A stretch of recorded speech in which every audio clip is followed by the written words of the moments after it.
Hi, everyone. This is Megan. And this is Steven. And this is the Synchrony podcast, where we talk about transforming apostolic dating culture and ending loneliness in the church. Steven is drinking fake coffee. That's right. We're not in our normal place. We're not. We are in a home, a beautiful home, on a special trip. And we're going to get to introduce you guys to some really amazing people. We're excited about this. Yeah. Thank you all for having us in your home. Yeah. And also making us breakfast. It was fantastic. It was incredible. So we're sitting down with the newly minted Mr. and Mrs. Tandrup, Erik and Stephanie. Yeah. Thank you guys for welcoming us into your beautiful home. Oh, thanks for the opportunity to talk to you guys. This is awesome. We're so excited. Yeah. We're pumped. Yeah. This is actually the first time we've actually physically met in person. Yes. Yeah. Which is nuts. And it feels like weird. we've known each other forever. Yeah. Yeah. The longest time. Yeah. Yeah. And I am trying to remember back. Stephanie, you and I, do you remember when we started working together, for Synchrony stuff? It was July of last year, I think. That was the first time that I signed up. Yeah. Yeah. So from the time that we sat down for the first time to talk, and then meeting Erik and watching you guys build your whole relationship, I feel like we've gotten such a cool behind the scenes look at your whole process. Yeah. So when we got here, it was like, oh yeah, this feels very normal. But it's weird to be, seeing you guys for the first time and getting to see the life that you've built together, which is, it's come together so beautifully. It's amazing. It really has. It was a phenomenal journey, and everything has ups and downs, and you work through so many things, but it's been a beautiful, beautiful thing. Yeah.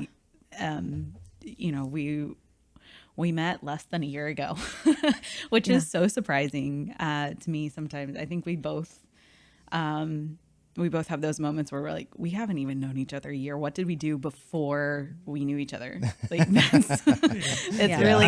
I'm like, by the year point, we're going to have been married for 3 months and, have been engaged for, however long. I think 5.5 months was how long just we were engaged. all that you can fit into 1 year. Yeah. Is a lot. Yeah. It feels like there's a hole in the space-time continuum where a decade of life has happened in 12 months. Yeah. So before we get into all of that, because I think you guys have some really beautiful, you have a beautiful story that's going to give people a lot of framework for how this can work. Because I think that you guys were both in really unique circumstances, and you blended two lives really beautifully, but it was challenging at times. Yeah. Can you give us some context? I'd love to hear from each of you sort of give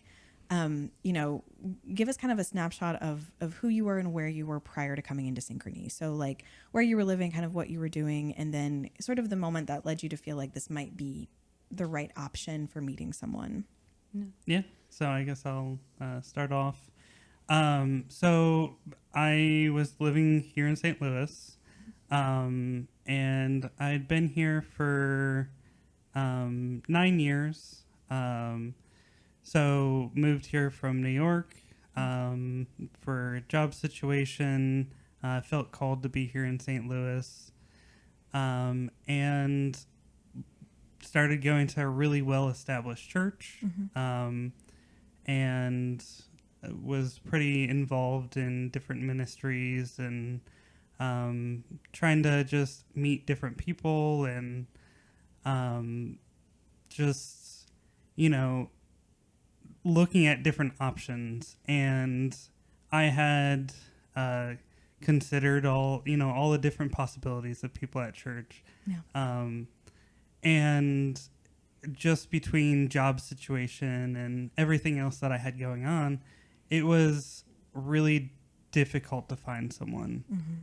And I knew that, I was happy as a single. Mm-hmm. I had worked on, having completeness as a single. Yeah, contentment. Instead of, hey,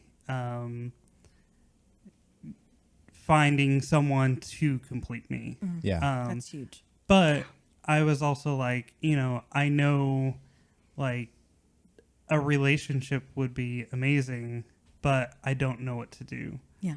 And it was a really distinct moment. It was on a Sunday. I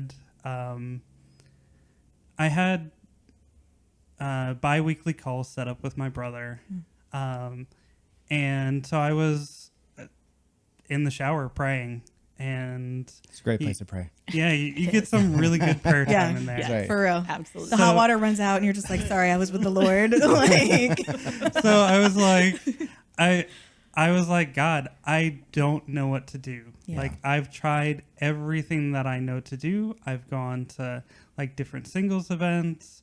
I've tried dating different people at church, and just none of it's worked out. I really don't know what to do. And so I had a call set up with my brother on that Monday. And so I talked to him, and he's like, by the way, we're going to start working with this company called the Synchrony Project. which, for some context, your brother is one of the, for those of you who've been listening to a long time, you'll remember the company Cafe 117, which we worked with for a long time. And your brother and sister-in-law were driving that. Yeah. And so we had Man, connected. I miss that coffee. I know. Great coffee. When you guys do a revival tour, let us know, because we're going to be there for the coffee. That's right. And so we connected with your brother and sister-in-law first, and had kind of built like this working relationship, but also a bit of a friendship with them over the coffee and over Jessica's podcast too. Yeah. And so he said, Jessica's doing this podcast, and she's going to be interviewing them and, kind of checking them out. So I don't know if this is something that you'd be interested, but why don't you go onto their website and check them out? So I'm like, okay. So I went on to your website and took a look and said, well, if I was interested, like, these are the questions that I would have, and this is what I would ask. So I gave them to him. And of course, she used every single one of those questions. Oh, did she? Oh, I didn't know that. That's amazing. So, and listening to that podcast, I could see the passion that you had for singles. And I'm like, well, this kind of seems like an answer to prayer, because like, I didn't know the next steps of what to do. So why don't I just give this a shot? I didn't know that part of the story. That's so cool that happened right as you were sort of seeking out for something different. Yeah. Yeah. So I said, all right, well, let me sign up for this, and we can see where it goes. Yeah. It's at worst, I have an hour date that's a little bit awkward, and it doesn't work out, and, maybe there's someone else. Yeah. So that's kind of the start of my journey. Yeah. I was living in Indianapolis at the time. And it's weird to think I was living there 3 months ago, and now we're here in St. Louis. Yeah. But I was really active in church. One of those people that is just kind of there all the time doing whatever. And I was active in singles ministry. Last year, I went to like 7 different conferences, hikes, cruises. I did it all. You name it, I did it. I was very active in a Facebook group as well that would do Zoom calls, which is great. It's a great way to interact with other people. But again, you go to all these things, you try all of these things, and you just don't connect with somebody. And with I met some amazing women. I connected great with some amazing women, and some very good friendships came from all of that. But, I was at the point, I was like, well, there's really nothing else I can do. Like, I've done all of the things that I can do. I've prayed about it. I'm working on myself. I'm, becoming the best that I can be. And, there's a point where you get to just like, okay, well, God, you got to do it, because I can't do it on my own. I can't make this happen. And then I had heard about the Synchrony Project through the Facebook group that I was in. And I had been like thinking about it. And one of the doctors I was working for at the time, I was subbing at his office. He was like, why are you waiting on it? Like, what's the holdback? And I was like, well, really, there's not a good reason. So, like, because it's weird. Right? Like, and honestly, when I signed up for it, I was like, well, give this a shot. At the worst, like, Like I've spent money, I've invested in time, minimal amount of time, honestly. It's like, might as well give it a shot. If it works, yay. If it doesn't, okay. I tried. Yeah. I was available. And I think at that point in time with like my relationship with God and things, it was just working on being available. Yeah. Being open to what he would have me to do and go where he would have me to go. And so that's when I started Synchrony. And it was an interesting series of events there. Yeah. And what's so interesting to me about this is like, we talk to a lot of people who really, they sometimes feel like, oh, the thing that's holding me back from a relationship is my location, right? Like, because we do talk to people who are in very rural areas or who are in places where there aren't a lot of apostolics, right? Yeah. You guys lived in what I lovingly refer to as the Mecca and Medina of the UPCI, right? Like, if for those of you who are listening who aren't part of the UPCI or part of a different fellowship, like 2 of our largest Bible colleges are in St. Louis and Indianapolis, and all of the framework around that, very well established churches, deeply rooted congregations, big events are happening in those cities on a The frequent biggest basis. melting pot of different age group people in the same areas. So it had nothing, like for you guys being in those spaces wasn't enough to give you the opportunities to connect. No, I mean, I went to a really large church. I mean, at the time I was leaving, I think there was like 1,500 or something like that. And I mean, we would host conferences, we would host events. I mean, I worked men's conference. Me, hello. Hi, I'm here. Like, it sounds so silly when I talk about it that way, but it was like, one, it was an opportunity to serve, and that's, that was the priority. Right. I was like, well, might as well. Why not? Why not? Yeah. You were doing everything to quote unquote put yourselves out there. Absolutely. That you could. And that I think is so important for people to hear, because sometimes I think that married people, frankly, put blame on singles about like, you need to go put yourself out there. Like you need to go do more. You can be doing it all. Oh, absolutely. And still not be connecting with someone. Yep. Absolutely. I think just back to the events that I went to, and it wasn't that I just stayed in my own state with those. I went on a cruise. I was in Texas, South Carolina, Tennessee, Illinois, Indiana. And I think there was another state in there that I went to for conferences or events. And still, like, if that's not putting yourself out there, I don't know what is. Yeah. And so for all of that, like, I mean, and it's not cheap to do those things. I think I calculated, like, I spent like $7,000 on all of those events. Yeah. So to put yourself out there when you're a single can take money and time. And sometimes if you're a single parent, if you don't have a well-paying job, or you don't share a home with a roommate or something like that, where your income is very locked down. Yeah. Putting yourself out there can be very minimal. Like, you don't have those opportunities available to you. At that point, you're only able to go to places that you can drive. Yeah. And at that, if you live far from other big churches, then you're not going to have those interactions. Yeah, exactly. And they're great. Like, and I think you guys have talked about it too, where you going to conference, like general conference or even singles conferences, it's not an amazing place to meet somebody. But they're so important. They are so very important spiritually. Yes. Like, there were so many times, and I think God definitely draws near to the brokenhearted. And sometimes at singles conferences, you come in and you are so laden down with whatever burden is on you at that point in time, but God is so near. Yeah. And there were so many powerful moves of God at singles conferences. And I don't think people realize how beautiful those moves are. They're hard won, because I remember when we were in Texas, the impression I came away with was, these are people who are staying despite. They are serving despite the challenges that come from being a single person in our church, because our church culture is not built for single people. Like, I'll beat that drum for days. Like, our culture is fighting singles all the time for their attention, for their energy.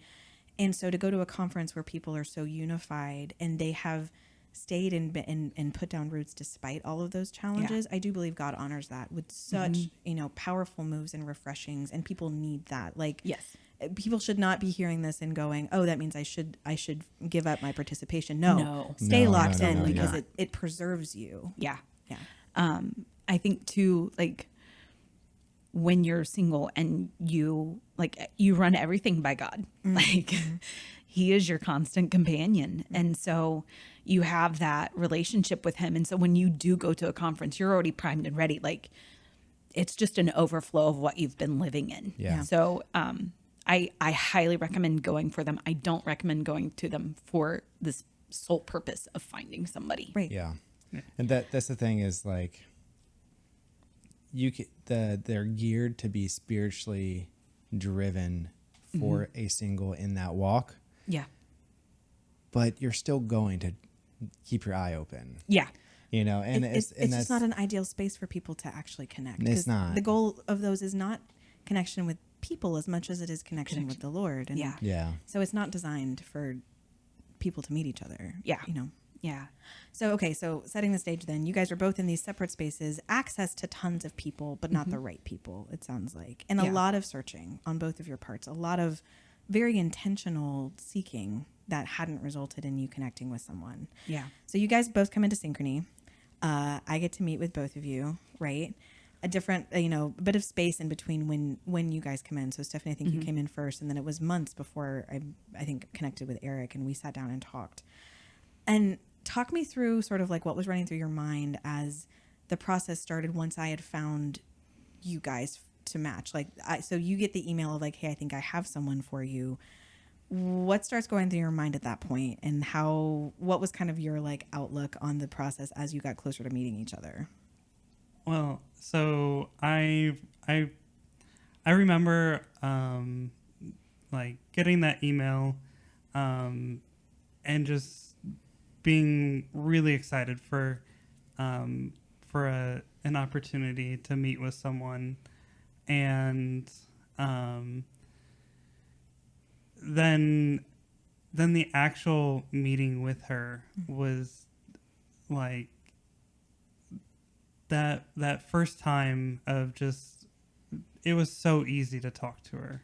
And you had some comparison because you and I had worked through a couple of matches before, like the divine inspiration opened up, and I was like, oh, Stephanie and Erik could be good. So like, I think guys, the last time we sat down with a married couple, they were lucky enough that they had both been matched together with each other for the first time, and that was their only matching experience. What was it like to go from that to then sitting down with Stephanie and being like, oh, this feels really comfortable? It was nice. And actually those, like, I never saw the earlier ones as failures. It was just me reshaping, like, hey, this is what I'm really actually looking for.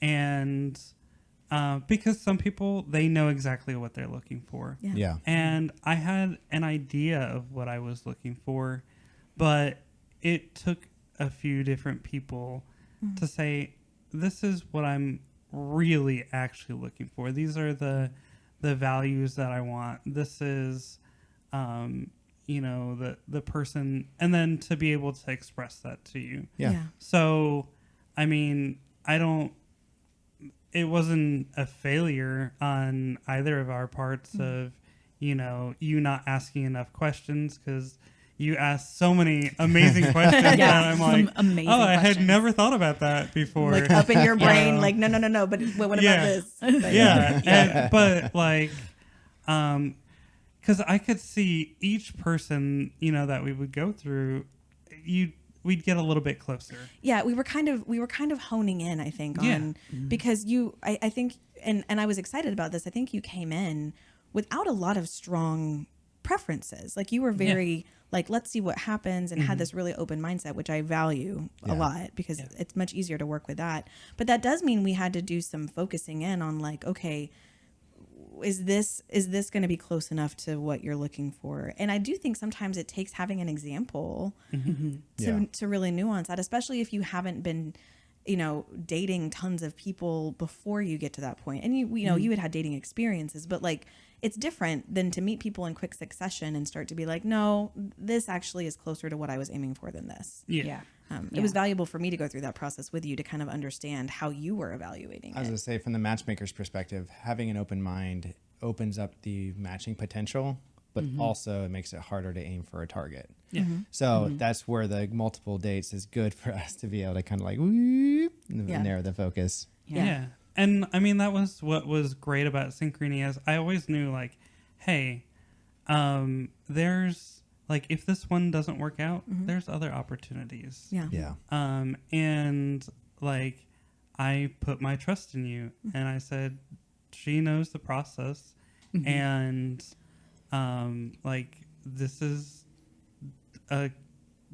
something that you're really good at, and being able to read people and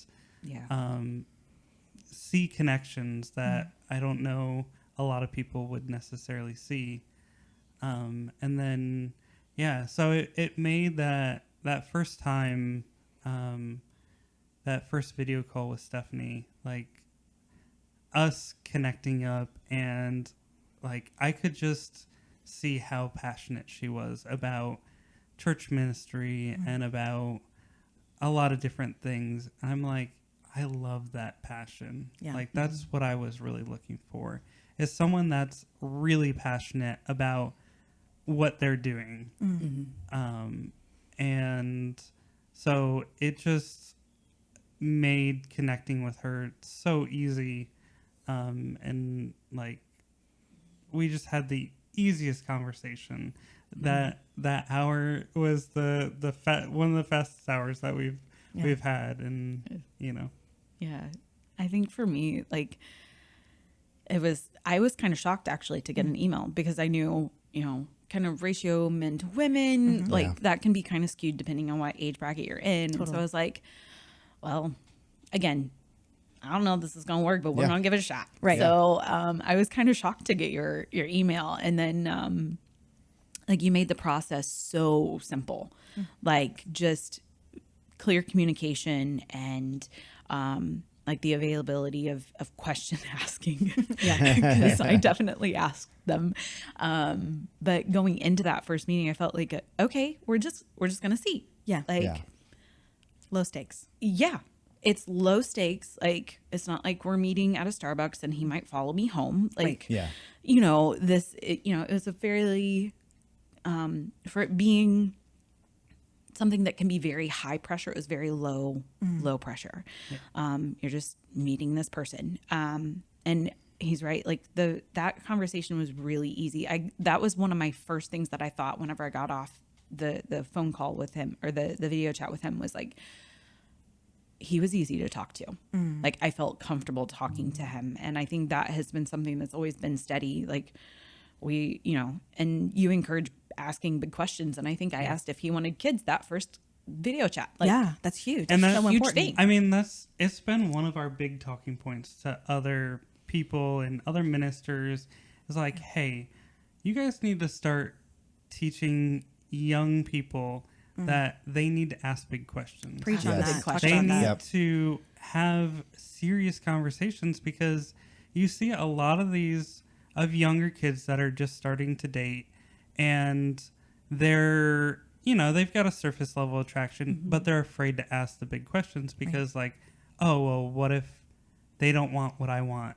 That's going to push them away. Yeah. What if we that's find kind a of the missile? point. Yeah, and that's kind of the point of the big if, question. If it pushes them away, good. Like, Yeah. And like, then I mean, they're not for you. Yeah. maybe it is something that, they need to think about and come back to and address that situation, but it at least gets them thinking about it. Yes. Yeah. And that whole communication piece, like, you emphasizing asking the big questions, has been a huge part of our relationship, because from then on, like, from the start, we've never been afraid to ask the big questions. Right.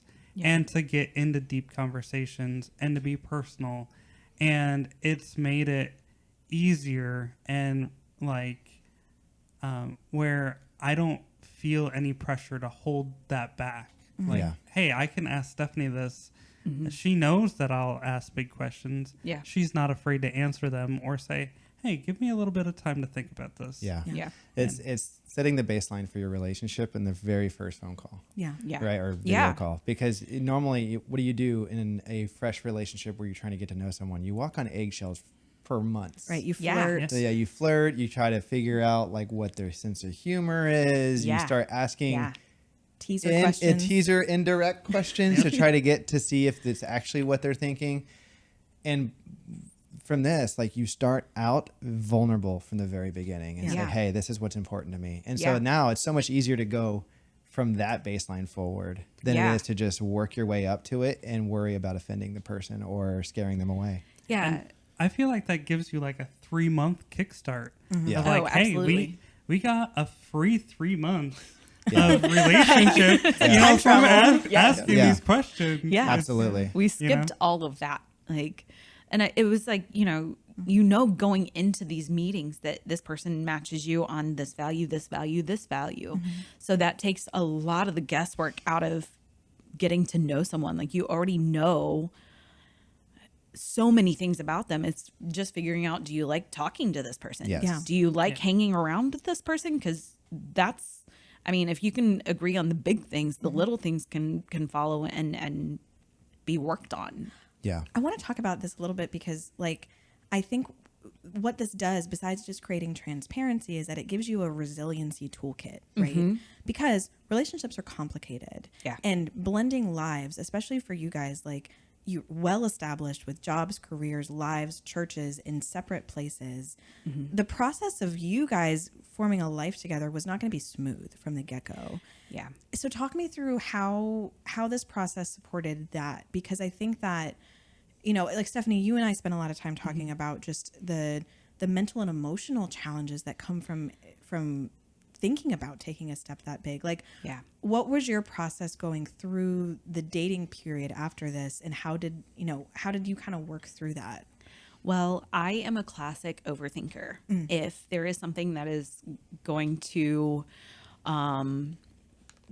stop me from anything, it's my own brain. And so I think talking through things, I'm an auditory processor. So I just talked to people, people that I trusted, not just anybody off the street. But I think anytime there's a big change in your life, there's an opportunity for anxiety. And for me, the biggest thing that I learned is that just because there are nerves does not mean it's a no. Yeah. Just because you are nervous about something or you feel anxious about something does not mean that it is against the will of God. Yeah. We say this all the time, and I know you guys have talked about this as well, but we put a lot of emphasis on following the will of God. And that can be, exactly correct. But sometimes I think we've translated the will of God into finding the one. Yeah. Yeah. And we've meshed those two ideas, and that can play with somebody's mind, especially when they're considering marriage.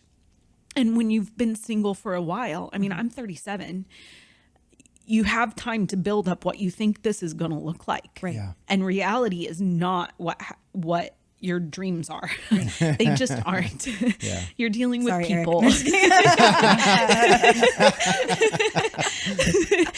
Oftentimes, you think of what it's supposed to feel like or what you're supposed to do. And we get a lot of our information about that from pop culture and 100%. from media. Christian romance, even. Like, Yes. we get it from us. Yes. It's our own It's fairy our tale. own thing. And just working through that and realizing that God's will is that, you follow him and you're using his principles and his guidelines to order your steps and to help you make those decisions. And I think I've mentioned it to you too. Like, we say follow peace. And sometimes we abuse that in so many things. God is our peace. Yeah. And we can get so worked up sometimes about things. And yes, you do need to have peace about a situation. If the person that you're dating if there's not harmony in your relationship, then absolutely don't follow that. Right. But if it's just nerves, that's not God telling you no. That's emotions telling you, hey, there's something big in your life happening. Because sometimes faith, stepping out in faith, It's scary. Faith is not trusting God when he lets me know that it's all going to be okay. Yeah. Faith is, God, I trust you, even though I don't have peace right now. I'm trusting because I'm following after your word. And I'm, in the context of dating, I have sought out someone who is in alignment with your word. Yeah. And I've sought someone who's in alignment with their spiritual leadership and someone who's in alignment with the things that are close to my heart. Yeah. And I trust and I have faith that if I honor you by doing that, you will honor that desire in me, even though I feel like it's scary. Yeah. And that's a complete cultural mindset shift from the way we've talked about dating historically in our church. Absolutely. I also want to add in, John Deloney talks about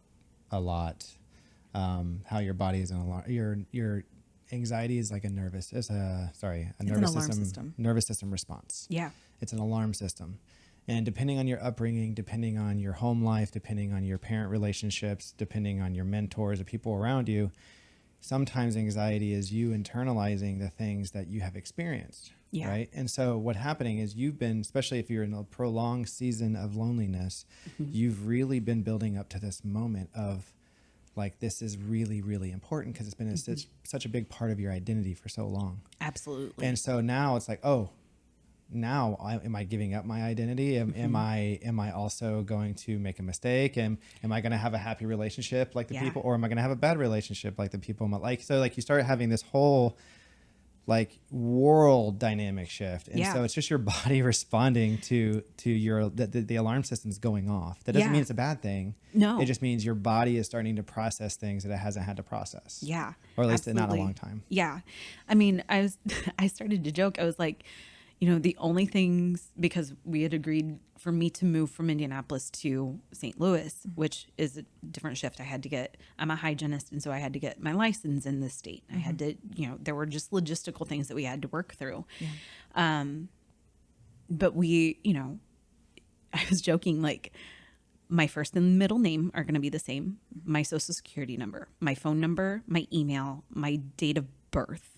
Those are the only things that are the same in my life. Yeah. It's okay if I feel a little scared. Yeah. It's okay absolutely. if I have a nervous response to this. Yeah. The amazing part about it was, sometimes you get that advice to like, oh, don't let him know you're nervous because he'll get nervous and then, and I did not follow that advice. Well, but you picked the perfect person for that because Yeah. Erik, I feel like, is someone with ice water in his veins. Where like he's just cool. He is still water. Cool. Like he's Yes. like So many times. Oh my word. I am like over here spinning wildly and like going off in my brain and just like, the hamster wheel, it totally. just goes. And he's like, wait a minute. Okay, here's what we're going to do. Yeah. We're going to calm down. Yeah. Let's go back to what's true. Let's go back to what is real. Yeah. And what are the facts? Yeah. What are the facts of it? Yeah. Okay. Then we can make our decision. And so it's just been, he's very much the calming force in our relationship because I'm like, oh my gosh, like I was worried about what I was going to wear today. Like it took me, it took me so long to pick out and here we are. Yeah. So. Yeah.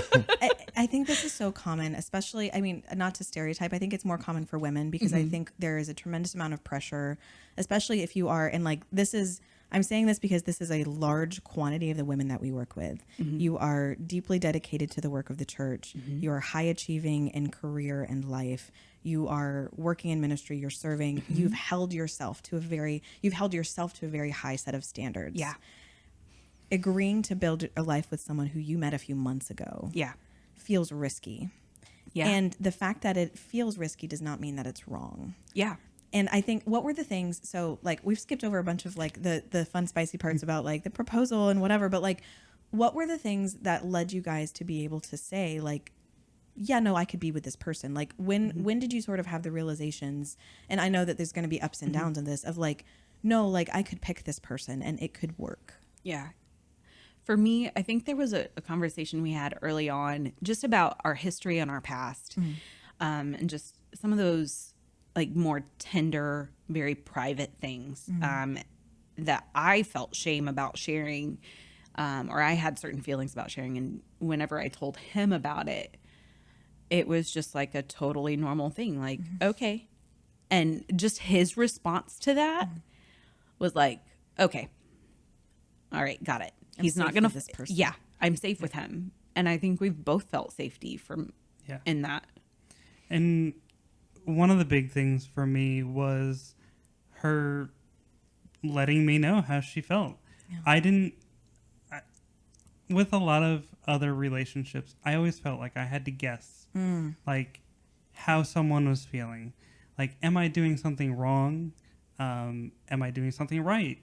And she never made me guess with that. She was always open, always communicated, and like that anxiety that she would have, she didn't overload on it, but she felt safe to say, hey, this is what I'm feeling, and so that we could talk through it and have an open conversation about, like, hey, let's look at all the different things that God has done for us, how he's brought us here. Like, let's look at our feelings and emotions. Let's take a look at this and, see why we're feeling this. And just her communicating made it so easy to say, hey, this is really who I want to be with, because she's doing this now, and like, this is an area that we can continue to grow in together. Yeah. I do have to say, I'm not the best at hiding my emotions or my thoughts. My face reads a lot. So it says Not a good things poker that player. my face says things that I don't know it's really saying. Like, the internal thought is clearly expressed on my face a lot of times. So, like, even since we've gotten married, he's like, okay, what is it? Yeah. Whenever I'm not quite ready to, like, express whatever it is, I'm still hamster wheeling. My face and my body it doesn't allow me to hide things. Yeah. Okay. So I'm going to ask a question that I feel like is in the back of a lot of people's minds. Because right now, like, everything we've talked about in terms of, like, sort of finding a match and working through all these, it's all been very, like, logical and kind of clinical and very faith-based, right? Yeah. When did you guys, like, fall in love? Like, when did the feelings happen? Like, did they happen the way you expected it to? Like, when did you start to feel the gushy feelings and all that stuff? It was a little bit before November 11th. Okay. So very specific. Yeah. We got introduced October 11th. Yeah. Okay. So we theme set up here. the timeline. We met Timeline. on October 11th. Uh-huh. And so we were talking, and it's like a few weeks in, I'm like, man, she's super cool. Like, I really like her, but, like, I don't want to tell her I love her before, like, I actually meet her in person. And so she's on her way home from this conference, and she gives me a call and, like, takes out that time of, like, she missed me.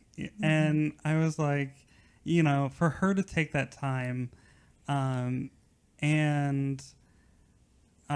so we're talking, and then we get off the phone, and then I text her something, and she's like, oh, what's that mean? She's like, and I'm like, I think you know what it means. And I was like, no.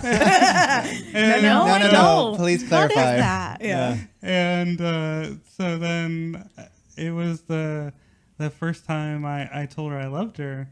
And Was it over a text message? Well, no. So she called me back again, and no. Please clarify. so we start talking, and then we both realized that this was, and I feel like God has a sense of humor. Sure.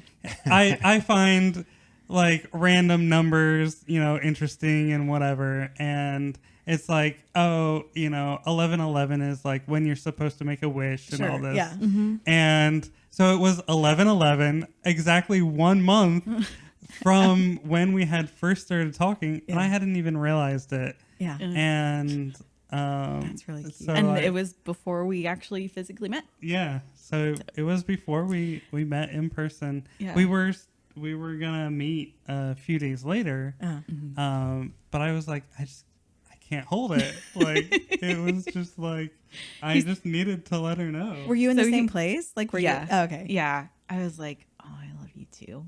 So he had sent me the text message with the little phrase, and I was like, what is that? And then he sent me a voice memo of the first time he said, I love you. And he put Stephanie Parker in there. So that it was definitely like, that was the first time. So I still have that memo. Oh, that's so special. Okay. So this is happening. So a month in, we're in love. Like exciting things are happening. You guys meet, which by the way, I have a picture of that you guys sent me from your first date. Yeah. That is, I look at sometimes and I cried over it. I mean, like that's not surprising at this point. It's very on brand. And I'm like, he's so cute. So what was it like when you guys met? Was okay, because everyone who hasn't done this process wants to know, like, yeah, it's one thing to meet people online, but when you're in person, like the chemistry could be off and it could feel weird and like blah, blah, blah, blah. What was your experience when you actually saw each other in person? It was like comfort, like instantly. Like, you know, we had talked a few times on, by the way, so we met on a Friday. The following Friday, we set up a video call. So I was like, you know, if we're going to do this, like, we got to interact. Like, I can't do this whole thing by text. That's not cool. So, which he's the only person I know of that I have like sent like books of text, like back and forth. Like, I didn't know this, but if your text message gets too long, it will shorten itself, and then you have to tap into it to read the full thing. Expand. And we had many of those. Sign of good communication. Yeah. Right. So when we met, it was just like an extension of that, like just a different dynamic of that. And it was more just excitement of like, I get to finally meet this person. And I had tried, like, there was one weekend I was going to be like an hour from St. Louis, and I was like, ooh, hey, by the way, what are your plans this weekend? And he was like, oh, I'm out of town. I was like, well, guess we're not supposed to meet this weekend. Yeah. That's fine. But it was really comfortable and relaxed. I think that's a key to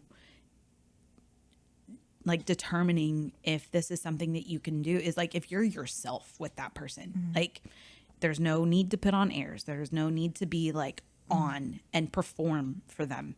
Just that comfortable, be yourself. And one of the things that we did, which is probably on brand for me, but on that date, we had set up a time limit of like, hey, we're going to meet up at this time, and then we're going to make this a 4-hour date, and then we're good. We'll go home. So that it was like, there wasn't any pressure, like if this didn't work out. Yeah. Like, hey, we know that we have this hard stop. Clear expectation. That we can do. We had set that expectation, and we blew way past that. Like, never mind. Because it was so comfortable. Yeah. And our first video chat was 5 hours. And that was because we had set a time limit of like, hey, we need to get off at 11 o'clock. Yeah. Like, that was our hard stop. And it was 11, and I was like, oh, okay. How did we get here this quick? So like, I want to go back to the conversation about being vulnerable from the very beginning. So you guys only knew each other a month. You guys saw each other in person, and you already set this expectation of clear communication. So like, I feel like most first dates is, and I hate to keep on using the same phrase, but you kind of walk on eggshells during the whole first date. That's where the awkward non-chemistry to me is. Like, it's a lack of safety. Unless you have two unicorns that happen to both be extremely communicative at the very beginning and happen to really know what they want, which, let's be honest, I feel like that's not normally people these days. Yeah. Like, it set up your guys' first interaction to be to give it its best foot forward. Yeah. And I love that. I love that was able to be their first interaction. Yeah. I think it's such a testimony too to the work you guys had done coming in too, because I think that, like, what's really special about your story in a lot of ways is that both of you had done a lot of prep work on yourselves, and you weren't coming in to play around with time or like, oh, I'm not really sure what I want to get out of this. Like you knew, both of you knew and developed through the process of meeting each other what was important to you. Yeah. So it wasn't like, I think people sometimes dating is awkward and it feels like nobody's moving it forward because the other person doesn't know the questions to ask to get at what they want. Like you guys, yes, being willing to ask the hard questions and feeling safe with each other is important, but you also had your answers ready because you had done that kind of like internal work. Yeah. So it sounds like you were both, the timeline, it sort of doesn't matter as much when you have all of those things figured out, right? You're able to establish, oh, this person is safe for me to be with and safe for me to love and safe for me to build a life with much faster than it would be otherwise. Yeah. I would agree with that. Like I had started therapy that February. I was going through some anxiety and I was like, you know what, if this is something that I'm going to face, I need tools to help me through that. And so I had started doing therapy and then we were starting to work on like what dating would look like for me. And just like working through different things. I love nonfiction books. And so I had read True Love Dates, Choosing Marriage, like all of these relationship books and kind of following along with them and like going through the processes and the prompts that they recommend doing. Yeah. Just so you can have an idea of what you're actually looking for. That everybody's advice is like, make your list. Right. Make your list and pray over it. And I did that. I wrote it down and I literally laid it before the Lord. I said, God, this is my list. You know what I have need of. You have exactly what I need. And honestly, on that list, everything except his hair color and his eye color is right. Is on the nose. That's amazing. The Lord's like, here's a ginger. Go for it. That's amazing. It's so cool though. And like, I think one of the things that I was thinking about as I was thinking about matching you guys was that both of you had this deep sense of principle. Like when I felt like both of you had a very strong sense of true north. And in my mind, that could play one of two ways. Like either it could be like they're both very grounded in who they are and what they want, and they're not going to want to diverge from any of that at all. And they're going to be very focused in their own directions. Or they're going to have such a deep sense of what's important to them that some of those smaller things about location and all, like that will kind of fade out. And that was how it worked out for you guys, I think, because you were willing to have those negotiating conversations of like, okay, well, where does this make the most sense? And you had done some of that work to like already be willing to put some of those things on the altar, it felt like. Yeah. Okay, so we've talked about you guys, your meeting, falling in love, starting to date, all this fun stuff. From an outsider's perspective, I'm getting little snapshots of things that are going on about how you guys are coming together. And some of them are just so funny. And I've heard more as we've been here, like there were just these funny kind of like timing things that I was sitting back watching going like, this is so crazy how it's working out. Talk to me about the timing of your cat adoption process, because for some context, when you and I met, one of the reasons I think why you and Stephanie weren't the first matches for each other was because you had a beloved pet and Stephanie has a less beloved allergy. So you guys were very not compatible on that. Talk to me about that a little bit. Yeah. So I had my cat, Mr. Zachary, gorgeous ragdoll. And he passed away, and it was a really difficult time for me. Because you had had him for 2 decades, basically. Yeah. So he was 19, and it was a really difficult process because you never want to have to put down your animal, but you also don't want to wait until it's too late. And they're suffering. Right. And so I took him. I ended up putting him down, and it was just a really difficult time. And so I was like, okay, well, I'm going to get 2 new cats. I had always wanted Siamese cats. Figured, hey, this is the perfect opportunity. So contacted a breeder, and was like, hey, let's get 2 kittens. And so I had already put down a deposit for them. And then I met Stephanie. And it, like, talking to her was great. And then I mentioned on our call that I had, put a deposit for 2 cats. And that was kind of a concern for her. But, because of her allergy. Right. Yeah. So, not that you were a cat person. Yeah. So, but it was God's timing, because that happened a couple weeks, before I met Stephanie, and I was scheduled to get these cats, maybe a month after we had met. And so there was about, a month and a half time period that would have been the only time that I could have met Stephanie. Yeah. I remember, I don't remember if it was Stephanie emailing me or you, but something being like, oh, he got back his deposit. And I was like, oh, okay, this is serious. Like, like we're really in this now. Yeah. I think that was one of my questions to you was like, how serious is he about the how attached is he to these cats? Because it's not possible for me. Yeah. I need to be able to breathe. I need to breathe. Like that's a good thing.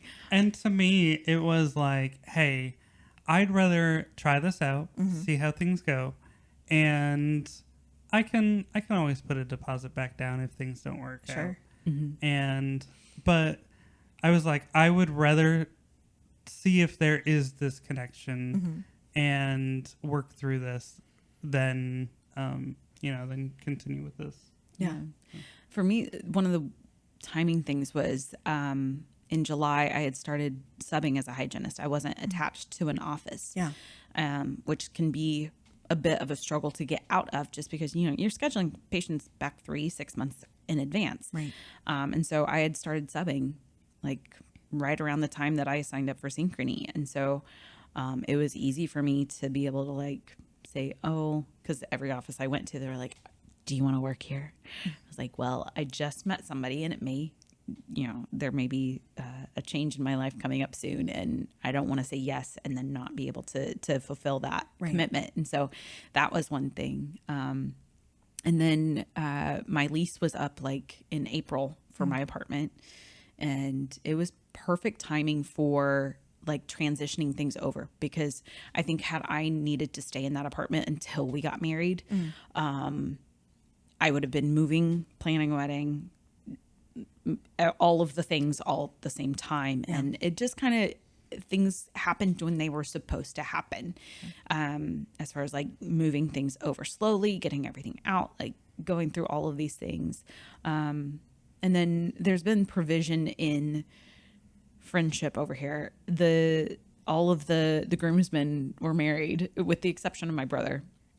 And so all of their wives have been like the most welcoming group of people. They check on me. Like they have been phenomenal. They're like, listen, we know Erik. Are you sure you're okay? Honestly, like I feel like sort of like sisters-in-law, which like I know they're not like biologically all your sisters-in-law, but like those are some of the most invested people in our single men, because they're like, no, we know what kind of person you need. Yes.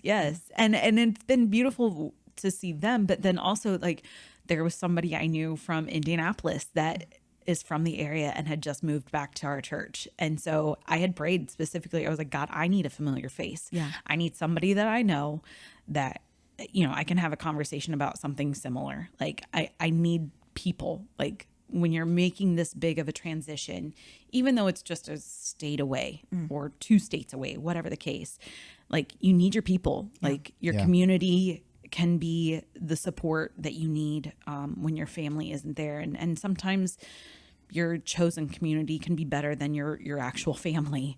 It was just having that one person that was like, I know that person. Like I'm friends with that person, to be here and to have that prayer answered so beautifully it was another just like, okay, God, thank you. Yeah.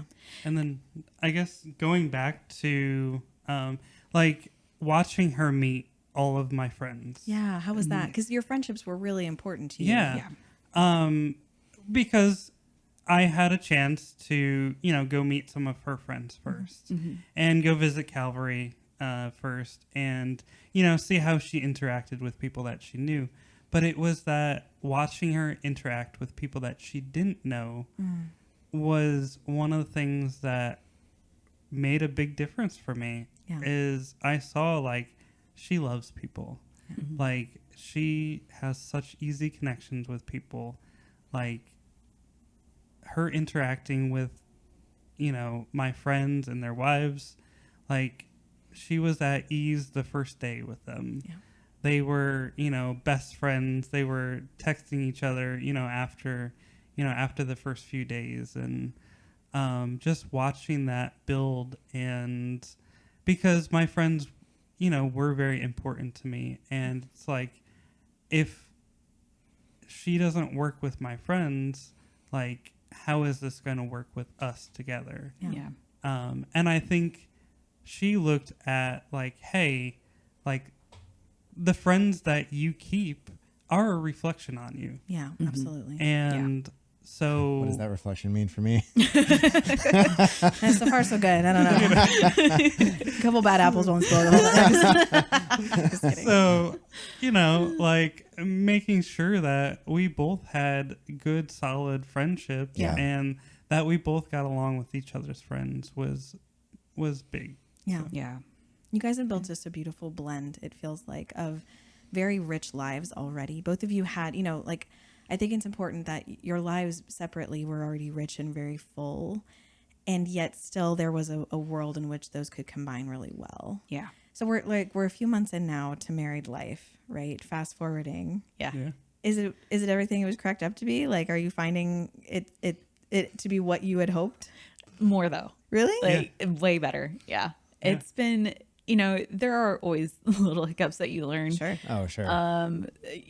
Just I am picky about how things are folded. That'll change. Just No. It just means she gets to fold all the There you go. Right. There you go. if you have the particularness, you get to be in charge of that particularness. Yeah. So, but just being able to come home to somebody who genuinely wants the best for you and is there to support has been incredible. And just that relationship has been absolutely beautiful to explore. There's always awkwardness of, like, first time for whatever, like preparing to go to a friend's house, whatever the case may be. But it's been beautiful, and 10 out of 10, highly recommend. And, like, from day one, of us being married, there was really no awkwardness. Yeah. It just everything felt comfortable and natural. Took our time, with everything. Got a lot of good advice around that. And Absolutely. but it really helped us, to, and again, having solid conversation foundations. Yeah. There were some unexpected things, but being able to talk through those things and knowing that she's my best friend. Yeah. She's my partner. She cares for me and has my back. Yeah. So I can open up about these things. Yeah. Was really huge, and it just has given this level of comfort the whole time that we've been married, and it's been incredible.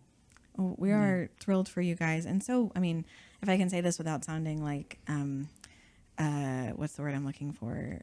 Like uppity about it. We're very proud of you guys. Yeah. Not just because of your willingness to undergo what was an uncomfortable process. I think, like, your connection was comfortable and easy, but submitting to this process is not easy. No. And going through something so new and being willing to experiment with a type of dating and meeting someone that you've never tried before, and being open to a connection that was going to require some big life transitions. We just commend you for that, because it is a challenge for people, especially if you've built really great lives where you are. Yeah. So thank you for trusting us just to, like, be with you as part of this. Thank you for like bringing us into it. Thank you for keeping me updated. You guys FaceTimed me the day you got engaged. Yeah. And I saw the ring and started screaming. And I remember hanging up the phone and just falling to pieces. Yeah. Just like so happy. I'm going to try not to cry. It's okay. probably going to happen. Like Our listeners are used to it. they are. So they're like, here she goes. You guys have a vision for a life together that I know is going to be so impactful beyond just you. Even us coming into your home and getting to see the environment that you've created and the warmth and the openness that you guys are building, and hearing you talk about your vision for what that will do in the future for people. Like, you guys are going to be at some point the married couple that somebody else is sitting at your dining room table and you're talking to them about their search. Yeah. And you're talking to them about their process, and you're giving them guidance about finding their peace. Yeah. And their values. Yeah. Yeah. And knowing that you are both so well positioned and so sensitive to be able to do that, I'm so grateful for that we get to witness the beginning of it, because I think that God is going to use the disciplines that you guys have built separately and together to just have so many impacts on people. So thank you for advocating for us. Thank you for talking to other singles about us. That's been a huge impact. Also, thank you for trying it when it was so new. Yeah. Like, even when we were working with your brother and sister-in-law, it was very new. And they even took a chance on even Bringing it up. for shouting us out. Yeah. So it's one of those things that this is something that we want other people to have your same experience. Mm-hmm. Yeah. And thank you for trying it out. Absolutely. There was somebody I talked to about it. She's an older saint. She was like, well, it's about time. Like, yeah. She's like, why didn't we have this forever ago? I think it's amazing. So yeah, definitely more than happy to spread the word. Well, we appreciate it so much. Thank you for taking the time to do all this, for sharing your story. Yeah. Congratulations on your marriage, on your first few months, and almost on your Synchrony anniversary coming up in a few weeks. Yes. That's right. So October 11th is right around. Are you guys going to do something special on October 11th? I don't know. We'll be in Indianapolis. We'll be eating with some friends. That's good. There you go. Oh, that's amazing. I'm just so excited for you both. Thank you for so much. allowing us to do this. Yeah, absolutely. Awesome.